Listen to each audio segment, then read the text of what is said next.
금융시장 알려주는 남자 마켓남의 백문이 불여 1차트. 네, 금융지식 하나 더 플러스 1 할 수 있는 백문이 불여 1차트 시간입니다.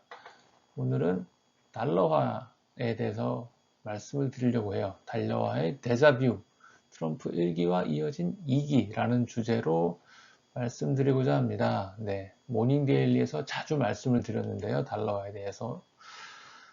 이 아래 차트는 트럼프의 취임일 전후 마이너스 1년에서 플러스 1년까지 해서 달러 인덱스 연결 선물을 가지고 만들어낸 그래프입니다. 네, 보시는 녹색이 트럼프 1기이고요. 붉은색이 이제 트럼프 2기입니다. 트럼프 1기는 언제부터냐? 2017년 1월 20일에 트럼프 1기가 취임을 했고요. 그리고 이번에 트럼프 2기가 2025년 1월 20일에 2기가 출범을 했습니다. 네. 날짜가 똑같아서 이제 마이너스 1년 플러스 1년 하면은 거의 비슷한 캘린더 데이로 나오는데요. 기간은 비슷합니다. 자, 보시죠. 이게 1기가 이렇게 쭉 내려와서 이때쯤, 아마 이때쯤일 거예요. 이때쯤에 테드 크루즈 상원의원이 당시에 공화당 경선 후보에서 사퇴를 하면서 트럼프가 공화당 경선 후보로 결정이 됐고요. 그때부터 쭉 하다가 이제 쭉 와서 요때쯤에 이제 트럼프가 취임을 합니다. 그리고 나서 2017년 초반부터 쭉 해서 언제까지? 2018년 1분기 말까지 약세화는 쭉 하락의 흐름을 보입니다. 2025년을 볼까요? 2025년, 네, 이때 쭉 가다가, 이렇게 오다가, 이번엔 트럼프가 일찌감치 경선 후보로 됐죠. 경선 후보로 됐고, 쭉 가는 흐름을 보이다가, 다시 이제 트럼프의 당선 가능성 점점 좀 높아졌습니다. 트럼프의 당선 가능성 점점 쭉 물론 해리스가 잠깐 중간에 여론조사상으로 이긴다 만다 하는 것도 있었지만, 미국 국내에서는 아무래도 계속 트럼프의 우위를 봤었어요. 폴리마켓이나 이런 인덱스를 보면은 트럼프가 별로 진 적이 없습니다. 그렇게 해서 되고, 자, 요때쯤 트럼프가 취임을 하죠. 1월 20일 날 취임을 하고 지금까지는 약세화 흐름을 보이고 있습니다. 지금 현재 107포인트를 뚫고 하락을 하고 내려왔죠. 이렇게 내려왔는데요. 자, 지금 일단 얼추 보시면 트럼프 1랑 트럼프 2기는 매우 상황이 비슷해요. 트럼프 취임일 직전까지 여러 가지 정책에 대한 예상을 하면서 쭉 이렇게 올라왔던 점은 매우 비슷하고요. 그리고 그 뒤에 이렇게 슉 이렇게 내려갈, 여기도 이제 이렇게 내려갈 가능성이 개인적으로는 커 보입니다. 그래서 계속 자산 구성을 좀 바꿔야 되는 상황이다. 변곡점을 보이고 있다. 라는 걸 생각을 하고 있는 거고요. 자, 그러려면 일단 1기 때 상황을 한번 보셔야겠죠. 1기 때는 달러가 왜 쭉 올라가서 약세가 됐냐. 이때 트럼프가 얘기를 했던 것이 부채, 미국 재정 부채 증가였어요. 부채를 엄청나게 증가하는 것이었습니다. 그리고 이쪽에도 관세 얘기가 있었죠. 관세 얘기가 있었고요.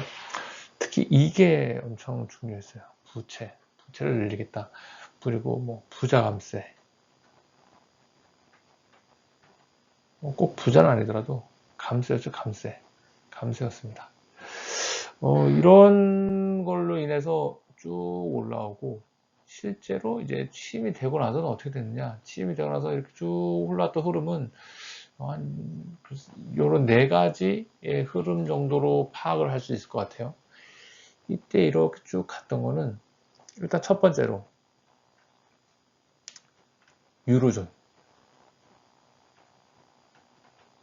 유로존이 약진을 했습니다. 약진을 했어요. 이때의 이때 이 기간에 경제 상황은 어땠냐면은 물가는 크게 오르진 않았습니다. 낮은 물가가 이미 이전에 이때 이미 낮았어요. 이때 엄청 낮았기 때문에 물가가 조금 오르긴 했습니다만 지금과는 비교할 수 없을 정도의 물가고, 그리고 경기가 네, 여기서 이렇게 좋아졌습니다. 이 기간에 좋아졌어요. 근데 유로존이, 근데 문제는 이때 좋아질 게 예상보다는 낮았습니다.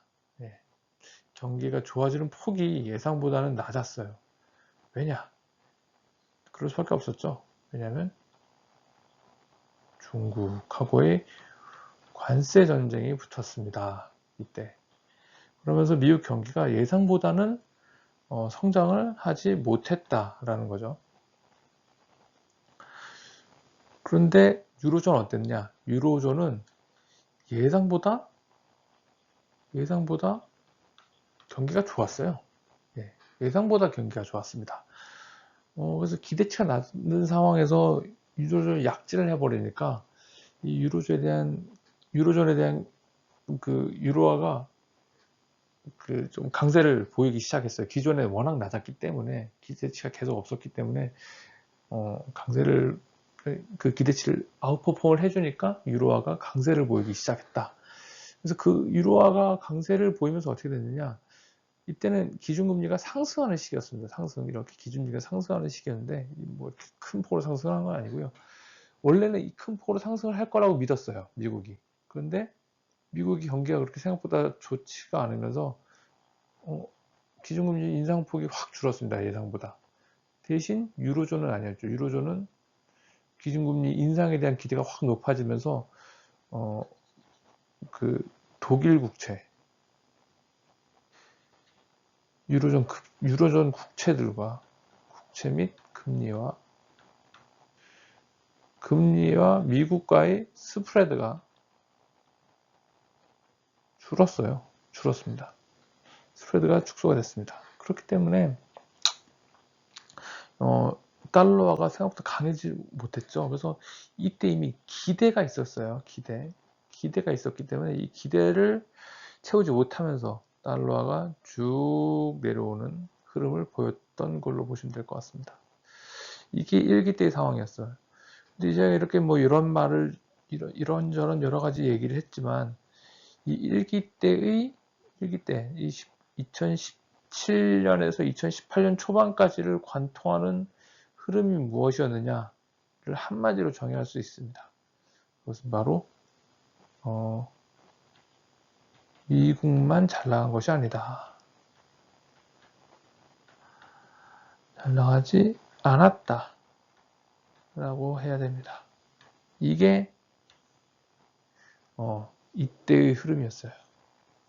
자, 이제 2025년으로 한번 돌아와 보시죠. 지금 어떻냐라는 걸 보셔야 할 겁니다. 자, 요 기간하고 요 기간, 특히 요때, 일단 이때는 관세 위협이 있죠. 관세 때리겠다 라는 게 있었습니다. 관세를 때리게 되면 이게 어떻게 되냐? 관세를 때리게 되면 지금 시장의 평가는 결국 하나로 모아지고 있어요. 시장의 평가는 관세는 경기 둔하다.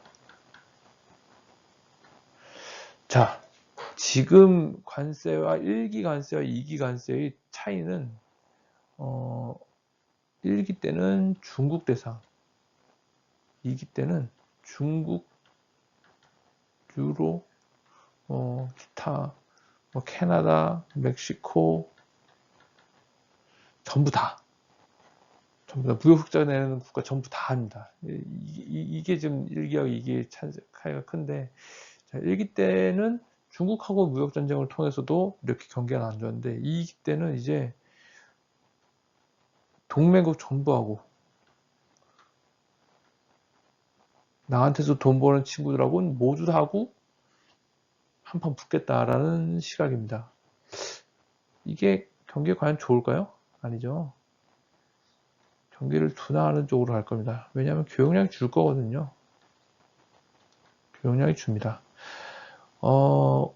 관세라는 거는 어떤 보호를 하고자 해서 보호가 되고 이런 게 사실 안 돼요. 경제학을 많이 배워보신 분들은 아시겠지만, 뭐, 그런 얘기, 대학교 때나 뭐 이런 데 들어보시면 그런 얘기 있어요. 비교유의.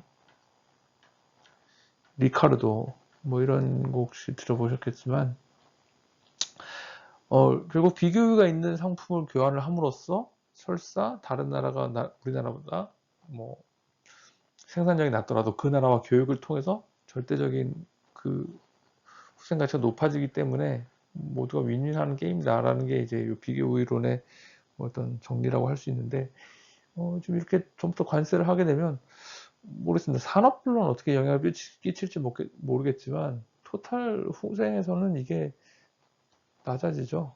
그렇기 때문에 결국 다 안 좋아지는 케이스다라고 생각을 하셔야 될 것 같고, 그거는 결국 미국 경기 둔화로 이어질 가능성이 큽니다. 네.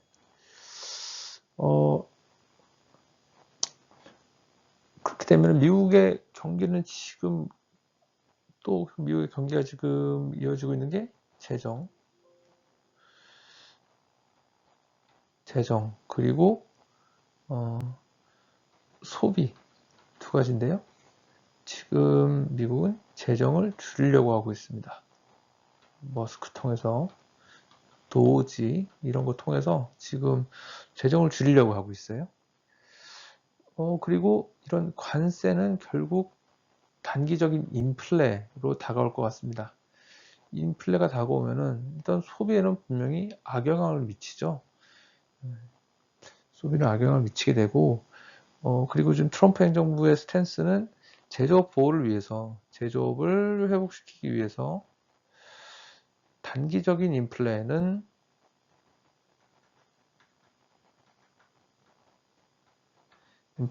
내가 감내하겠다. 네, 이런 스탠스입니다. 그렇기 때문에 지금 이 미국 경기가 앞으로 좋아지기가 쉽지가 않고요. 유로존은 지금 어떠냐? 유로존 같은 경우에는 지금 ECB는 기준금리를 이제 추가 인하에 대해서 좀 생각해 봐야겠다 라는 스탠스입니다.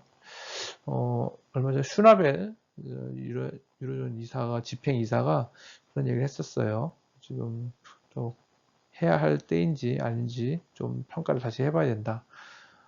다른 의원들은 또 다른 얘기를 하겠지만 일단은 그런 얘기가 나왔다는 사실가 중요하고, 그리고 BOJ, 네, BOJ는 금리를 인상을 계속하겠다. 뭐 이런 스탠스입니다. 이렇기 때문에 그러면은 이제 미국이 기준금리를 아무리 인하 시기를 지연한다 하더라도 이미 기대가 이미 다르게 적용이 되어 있었기 때문에 ECB가 추가 인하를 안 한다라고 생각하면은 이 기대감 자체는 축소하는 거랑 마찬가지죠. 네, 그런 상황이다. 이렇기 때문에 금리와 이런 경기 자체가 일기와 매우 현재 유사한 상태로 가고 있다라고 생각을 합니다. 그렇기 때문에 앞으로의 미국 달러화 추이는 이렇게 갈 것 같아요. 과연 요 수준, 이렇게 100 수준까지 내려올 수 있을까라는 생각을 하는데, 일단 저는 글쎄, 이렇게까지 내려오지 않을까라는 생각을 합니다. 이렇게 달러화가 장기적 한 1년 정도를 내려오면은 결국 이 얘기는 아까 1기 때 했던 얘기하고 일맥상통하게 됩니다. 미국만 잘 나가던 시기는 이제 잘 나가던 시기가 이제 끝나간다 라는 것이 지금 달러화가 가지고 있는 함의라고 생각을 합니다.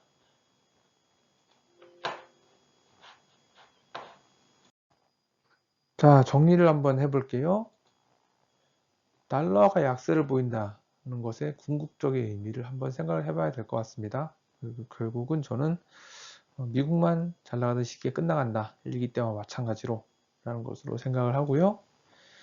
그 말의 뜻은 자, 지금까지 우리 자산시장에서 엄청난 퍼포먼스를 보여왔던 미국 주식시장 일변도에 투자해서 이제는 벗어나야 할 국면이 다가오고 있다라고 생각을 저는 합니다. 자, 그러면은 이 달러화 자금을 나간다면은 유로존으로 갈 거고 뭐 일본으로 갈 거고 하지만 신흥국으로도 간단 말이죠. 이 신흥국으로 가는 자금이 되게 중요해요. 그러면 어느 나라로 갈 것인가? 그리고 뭐 꼭 신흥국 자금이 아니더라도 그리고 어느 자산으로 갈 것이냐? 주식에서 미국 주식이 조정을 받는다면 같은 또 다른 나라 주식들은 괜찮을 거냐? 이런 것들도 신경을 써야 될 것 같고요. 만약 주식이 아니다 싶으면 그럼 어느 자산으로 갈까? 라는 것도 생각을 해봐야 될 것 같습니다. 그러면 우리는 이러한 상황을 어떻게 이용할 수 있을까를 많이 고민을 해봐야 되는 시점이고요. 그것을 위해서 매일매일 시장을 모니터링하고 있는 상황이다라고 생각을 합니다.